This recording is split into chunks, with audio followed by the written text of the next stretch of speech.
Your technology is more than sales, it's more than negotiations. You have the key to world peace.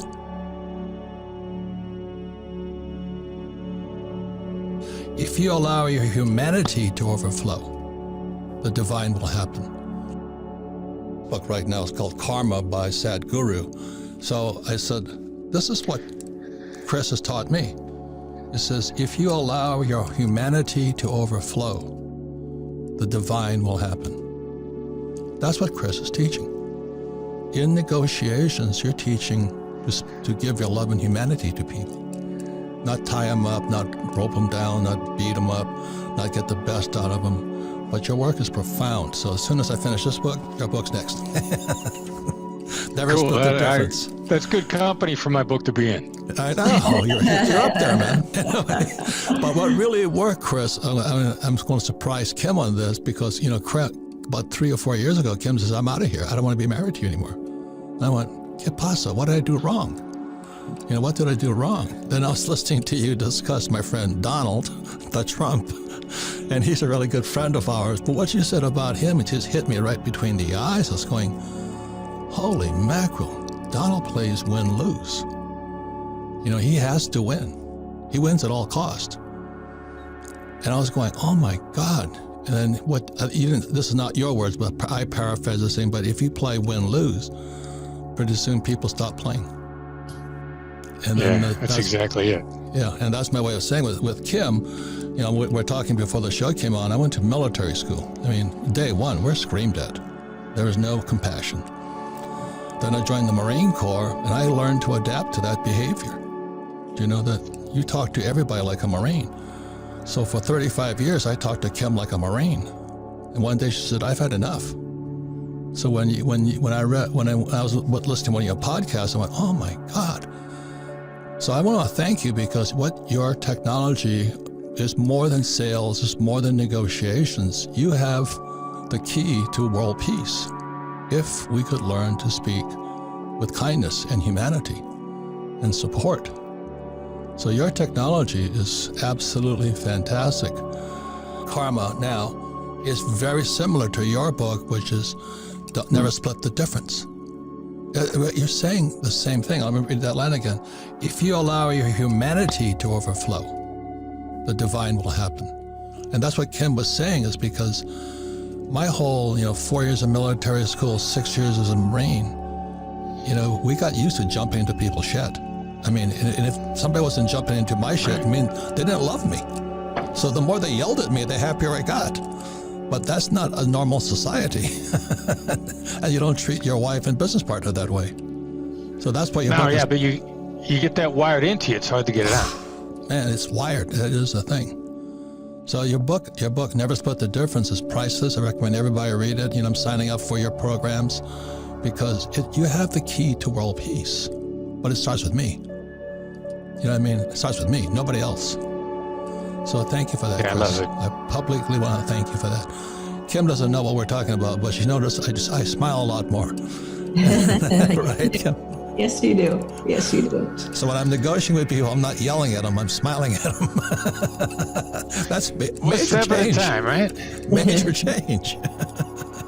You didn't get that bad wiring built in overnight, and you don't rewire overnight either. No. Yeah. And that's why I'm signing up for your coaching and all that, because that is the most important thing I can do. If I can change me, I can change outside of me. But I can't change outside of me if I'm yelling at them. Kim's always said to me, says, no matter how successful I got more unhappy. I was wired up that way. And then just what you were saying about what is the I call it the corpus callosum, but there's the ancient brain, the reptilian brain, and all that. Amygdala, right? Sounds like an Italian dessert. Yeah. And so I just started smiling more. And if I start smiling more, everything changes. Everything changes. Would you explain that?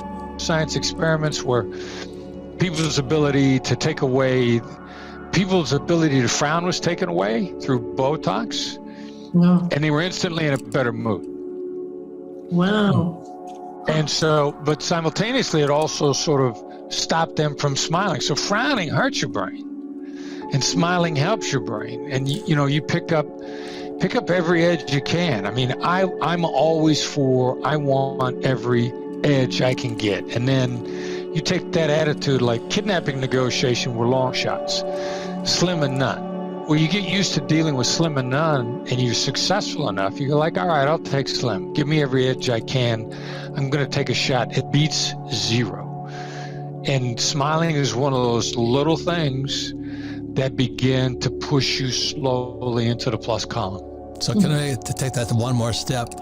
Is that, as Kim says, he was saying to me, he said, why are you so unhappy? You're most we make millions and we have all the success.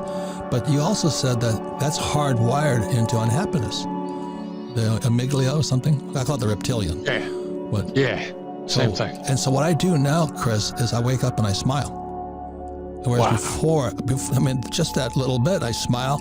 I get to my little book and I write in it and I study spiritual things. But I would wake up depressed.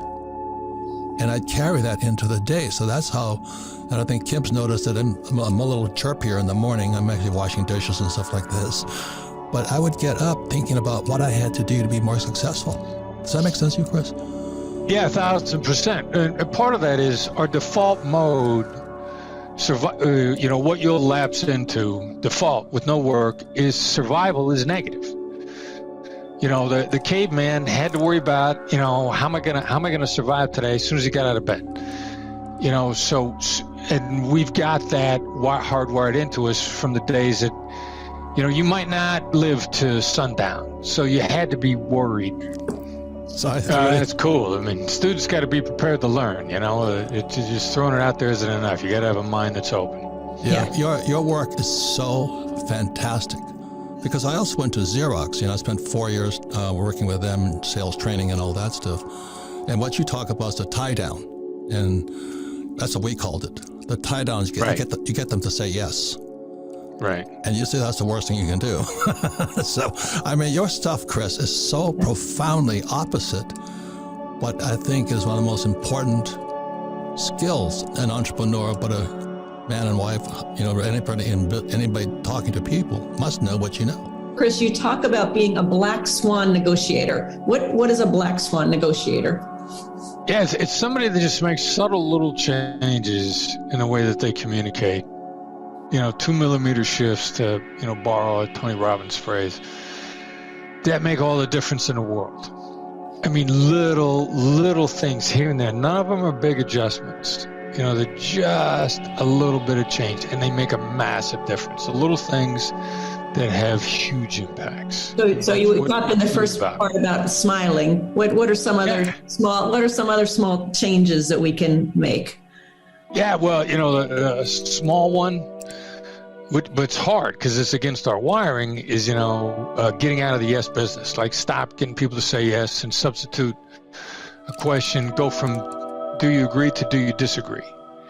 Go from does this look like something that would work for you to saying, is this a bad idea? Yeah. Are you against? Have you given up on? I mean, that tiny shift from yes into no is monstrous. It's monstrous. And that's the single simplest shift, but also the hardest because it's against your wiring. Like, people love to hear the yes. Like, when you hear yes, you feel the heavens part, the angels sing, the birds are chirping. But the difference is what does it feel like to say it versus hear it? And people feel safe when they say no. Yeah, well, that's what we've been trained at, right? Oh, get them to say yes, get them to say yes, get them to say yes, yes, yes, yes. And so when you ask the question, do you want to buy? Yes. I mean, that's the training, right?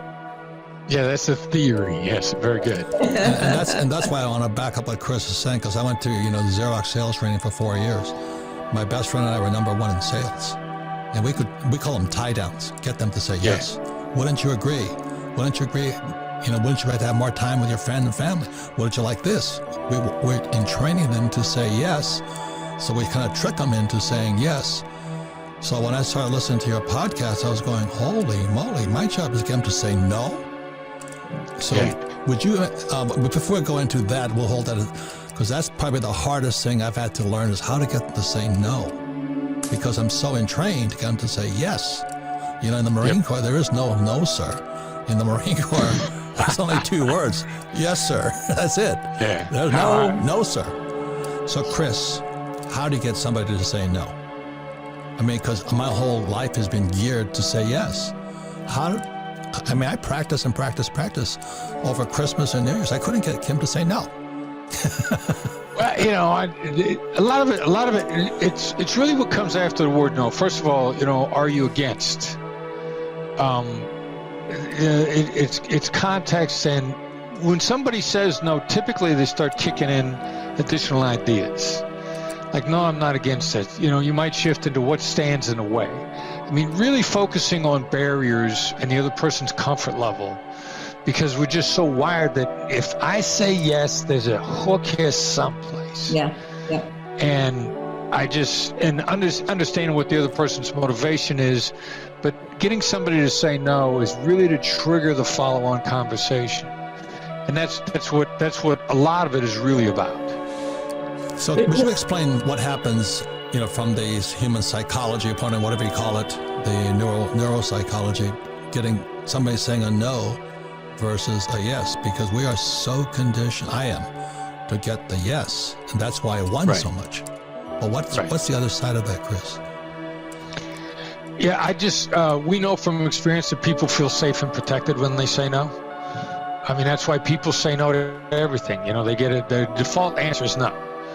And I started looking back on, like when my son was 17 and the words "Dad, can I" came out of his mouth, I would immediately say no.